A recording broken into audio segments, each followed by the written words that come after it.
lanjut lagi ke jurus humor berikutnya. Masih dari bukunya Pak Darminto M. Sudarmo yang judulnya Anatomi Lelucon di Indonesia.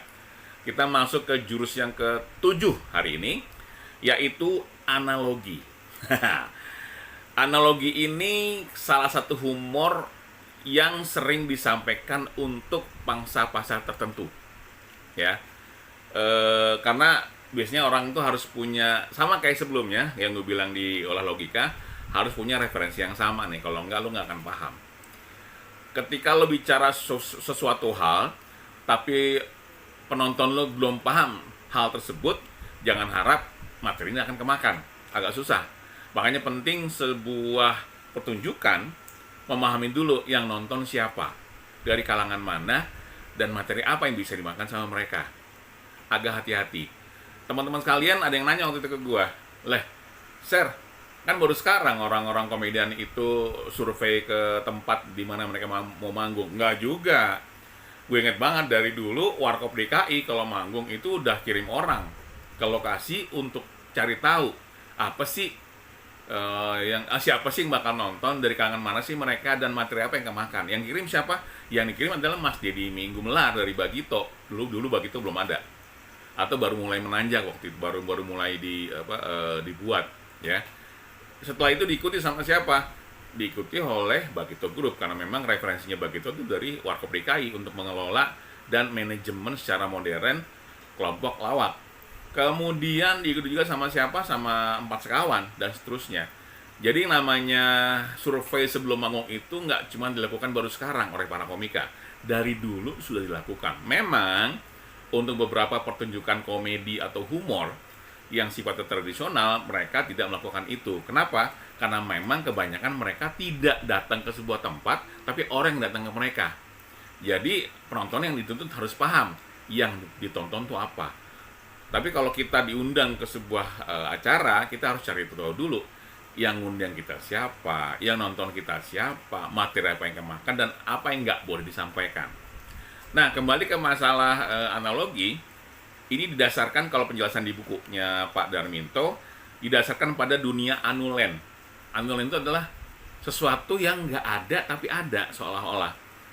Dan untuk mencapai persamaan dengan kondisi, didasarkan pada dunia anulen untuk mencapai persamaan-persamaan dengan kondisi atau situasi yang akan dibidik, ya.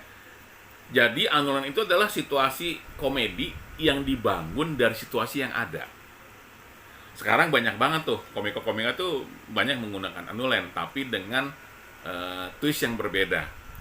Memang nggak banyak komika yang main di wilayah-wilayah politik atau main di wilayah-wilayah berita. Tapi beberapa komika sudah mulai berani masuk ke wilayah itu. Meskipun memang dibandingkan zaman dulu, zaman eranya Orde Baru, sekarang komika lebih luasa bermain untuk mengkritik pemerintah. Kalau zaman dulu, waduh, takut hilang habis itu, ya. Zaman dulu, sekarang udah enggak, ya. Nah, dengan demikian memang ada perbedaan. Kalau dulu orang berteriak keras mengkritik pemerintah, itu dianggap jagoan. Sekarang mengkritik pemerintah dianggapnya nggak terlalu jagoan, karena semua juga bisa melakukan hal yang sama sebenarnya. Kira-kira begitu. Nah, siapa sih yang paling sering main di konsep anulen atau konsep analogi seperti ini? Kalau teman-teman pernah dengar yang namanya MH Ainun Najib lewat pentas kelilingnya komunitas Pak Kanjeng, ini adalah salah satu konsep pertunjukan yang menggunakan pendekatan analogi, perumpamaan, atau pertunjukannya teater koma yang memang banyak bermain di lelucon-lelucon yang sifatnya analogi, perumpamaan. Lagi-lagi, teman-teman sekalian, kalau kita lihat lagi-lagi, memang ini agak spesifik nih. Tidak semua orang bisa menikmati analogi. Lagi-lagi kalau mereka nggak punya referensi yang sama dengan apa yang ditampilkan. Makanya teater koma, kemudian komunitas Pak Kanjeng, itu punya penonton sendiri, ya. Termasuk gua, karena gua sangat menikmati pertunjukannya teater koma. Zaman gue dulu nggak sanggup nonton teater koma karena mahal, ya. Kalau sekarang berapa kali pertunjukan gue tonton, ternyata pandemi. Begitu udah mulai pertunjukan, gue nggak sempat beli tiketnya, dan akhirnya memang nggak jadi manggung juga merekanya. Tapi menyenangkan bisa melihat hal-hal seperti itu.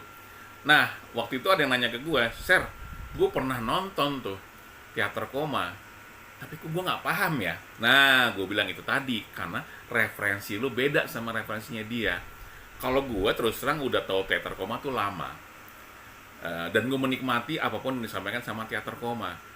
Sampai saat ini gue udah nonton berapa pertunjukan dia ya, ada sekitar 5 kali lah pertunjukan dia. Dan gue memang selalu milih tempat yang paling depan, karena buat gue nonton teater itu adalah ketika jarak antara kita dan panggung itu nggak terlalu jauh. Zaman masih Geraha Bakti Budaya ya, kalau sekarang kan setelah pandemi kan gedung pertunjukan memang sudah digunakan, mungkin gue nggak tahu ya, tapi gue belum pernah datang ke sana untuk melihat pertunjukan secara langsung. Kangen juga sebenarnya sih lihat pertunjukan seperti itu. Nah, balik lagi ke konsep humor analogi ini teman-teman sekalian. Meskipun ini punya pangsa pasar yang lebih spesifik, bukan berarti para komika itu tidak bisa memanfaatkan.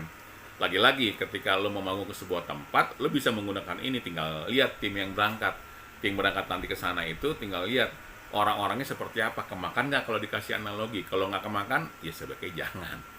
Kalau gue pribadi di kampus, gue sering menggunakan analogi. Kenapa? Ini salah satu contoh yang paling enak nih. Salah satu jenis humor yang paling enak disampaikan sebagai contoh dari materi perkuliahan yang gue sampaikan kepada mahasiswa gue.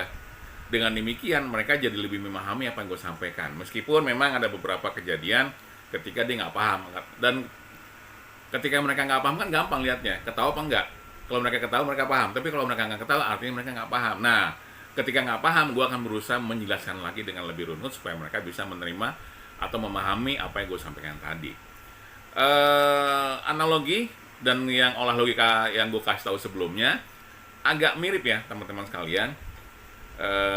Dan ini memang hanya biasanya, bukan hanya ya, biasanya digemari oleh kalangan-kalangan tertentu. Gue sempat melakukan survei sedikit ke teman-teman dosen, dan memang mereka kebanyakan milih komika-komika seperti Abdel dan Cak Lontong yang lebih menggunakan logika sebagai dasar pemikiran humor mereka untuk disampaikan. Tapi apakah humor yang kelas bawah, maaf gue harus bilang kelas bawah, bukan kelas bawah kali ya, apakah humor-humor yang receh itu nggak punya tempat? Humor receh itu punya tempat hampir di semua lini, di semua usia. Jadi paling banyak diserap sebenarnya. Cuma kan ada orang ketika suatu saat pengen milih, kayak teman gue bilang, Ser, film yang bagus apa ya? Gue tinggal nanya ke dia, lu maunya film yang seperti apa? Yang lu pengen mikir, lu pengen ketawa-tawa doang, atau lu pengen terhibur aja tanpa harus berpikir apa sih makna film tersebut? Jadi tinggal pilih, lu mau yang mana? Kira-kira seperti itu.